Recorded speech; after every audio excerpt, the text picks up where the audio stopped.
JBN, we keep you informed. I am Michelle Jones, and in the news, man shot dead at garage in Glendavon, St. James.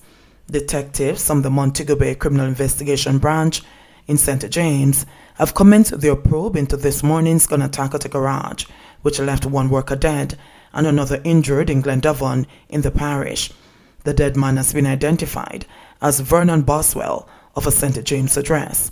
Reports are that shortly after 9 a.m., Boswell was at a garage on Sun Valley Road in Glendavon when men brandishing guns alighted from a motor car that drove up and sprayed bullets on a group at the facility. One of the men reportedly pointed a gun at Boswell, who ran and was chased by his attackers, who fired multiple shots. He fell, and one of the men reportedly stood over him and fired multiple shots in his head. When the shooting ended, Boswell and another man were discovered suffering from gunshot wounds. They were both taken to hospital, where Boswell died on arrival, and the other man admitted in a stable condition. The death of the garage worker brings to 74 the number of murders recorded by the St. James Police Division since the start of the year. Police arrest man wanted for murder of friend. The Jamaica Constabulary Force JCF said its officers have captured the man implicated in a murder that unfolded at Berwick District in the Riversdale Police area of St. Catherine. The man, who allegedly was on the run, is 27-year-old Rajiv Norman, also known as Max, and DJ Dean. News of his arrest comes a week after the JCF publicly appealed for help in locating him. The murder took place on the night of February 12 this year. The victim is 37-year-old Rayon Santo, otherwise called Bubba, from Berwick District. Both the victim and the wanted man were close friends for years. Trelawney wanted man turns himself in. A man who has been on the run for over 2 years finally turned himself into the police yesterday and was subsequently charged with illegal possession of firearm and the shooting with intent stemming from a September 2018 case. He is 27-year-old Rushing Campbell, otherwise called T-Man, a laborer of Bounty Hall in Trelawney. Campbell was reportedly pointed out on an identification parade after he turned himself in. The police said Campbell's charges are in relation to an incident that occurred about 11:30 p.m. on September 4, 2018. It is alleged that officers were on operation in the Bounty Hall area when Campbell opened gunfire at the police party and then escaped. 9 arrested for various offenses in St. Thomas. Snap raids carried out in sections of St. Thomas on Wednesday resulted in the arrest of 9 persons.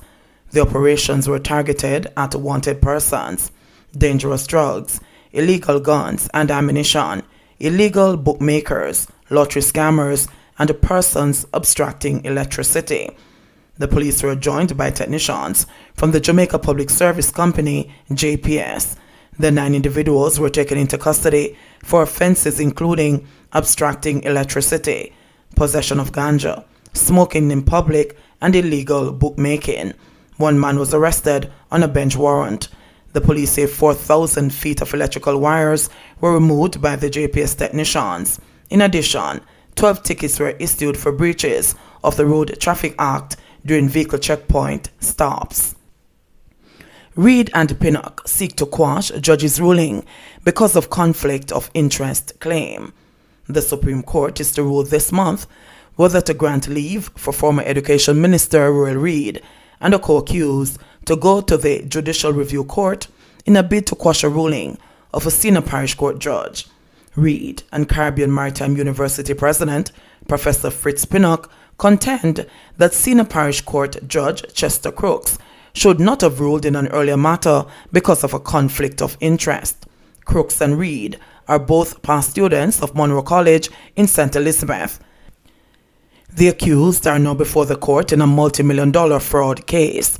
Crooks had heard a preliminary objection from their attorney, Hugh Wildman, that the trial should not take place because officers from the Financial Investigation Division, FID, did not have the authority in law to arrest or bring charges against the accused.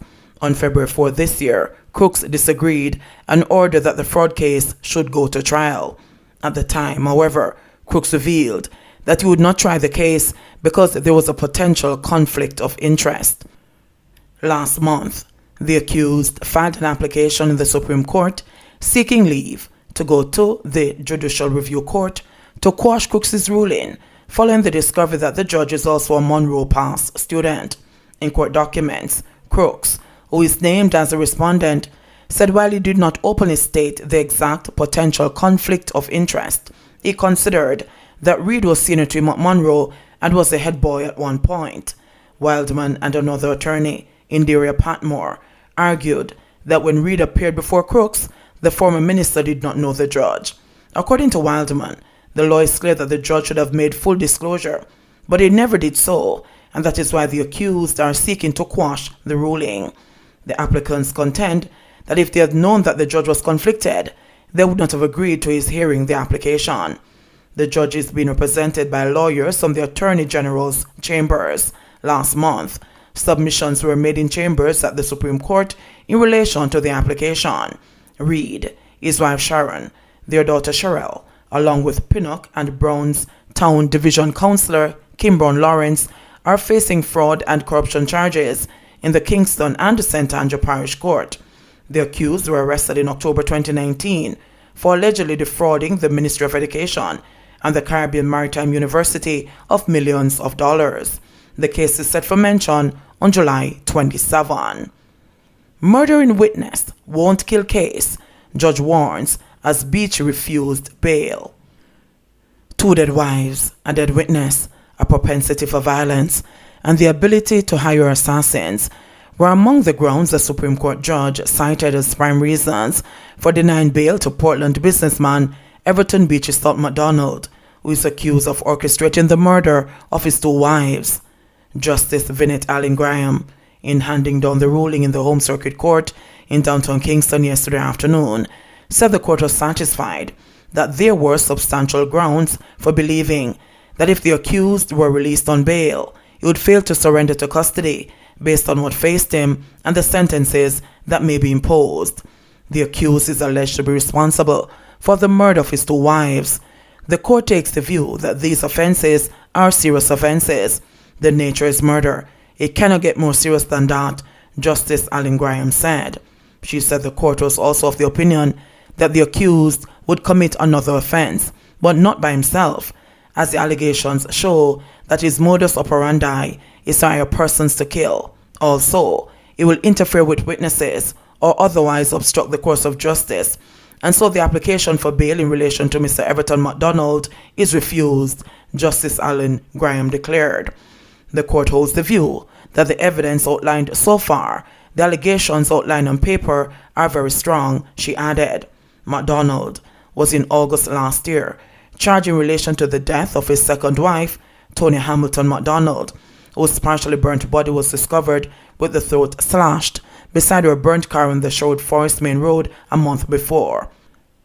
MacDonald, also called Mr. Mac, was charged along with 30-year-old Astor Barnes, otherwise called Tiny, of Epsom District, Anoto Bay, St. Mary, and 56-year-old Denverlin Minot, otherwise called Bubble, a fisherman of Ranch Hill, Portland.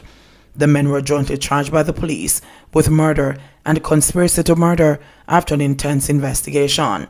During the course of that probe, details emerged linking the accused to the murder of his first wife, Merlene MacDonald, who had been shot dead outside her home in Boundbrook, Portland, in May 2009.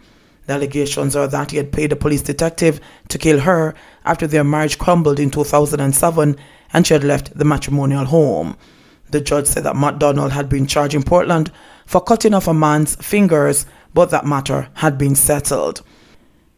Yesterday, Justice Allen Graham pointed out that in granting bail to any defendant, the court has to take into account the nature and the seriousness of the offense, the present character, antecedents, associations, and family ties of the accused. According to the allegations before the court, MacDonald gave the order for his second wife to be killed, how it should be done, and why. According to allegations, he wanted her to be stabbed instead of being shot, because the first wife had been shot and he did not want the second killing to lead back to him. MacDonald is alleged to have told his accomplice that he would get $3 million to commit the murder. Motorcyclists top traffic fatalities in Westmoreland. Westmoreland continues to have the country's highest number of road fatalities, with motorcyclists making up the bulk of those killed on the roads. According to the latest data provided by the Road Safety Unit (RSU), so far this year, there have been 30 deaths from 27 fatal crashes in the parish. For the same period last year, Westmoreland had 27 fatalities from 25 fatal crashes. For both years, 14 of those who died were motorcyclists. Last year, a virtual training and motorcycle riding simulator program was launched at the Peaches Field Vocational Training Center in the parish. The goal was to teach bikers how to safely ride their motorcycles. Those who completed the courses were certified and given 2 helmets. The problems persist, however. The guys are riding without helmets. They are riding at crazy speed, and they are riding at night without lights. Assistant Commissioner of Police in charge of Area 1 Police Division, Clifford Chambers, said on Wednesday. According to the RSU, 35% of the 195 people killed across the country since the start of the year were motorcyclists. Meanwhile, Westmoreland's 30 total traffic deaths account for more than 15% of all the traffic-related fatalities across the island so far, helping to push up the numbers for the entire Area 1 Police Division.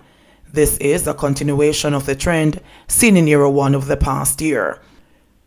There were 49 fatal crashes that left 54 people dead in the division in the first 5 months of 2020, while the numbers have respectively increased to 58 and 66 so far this year.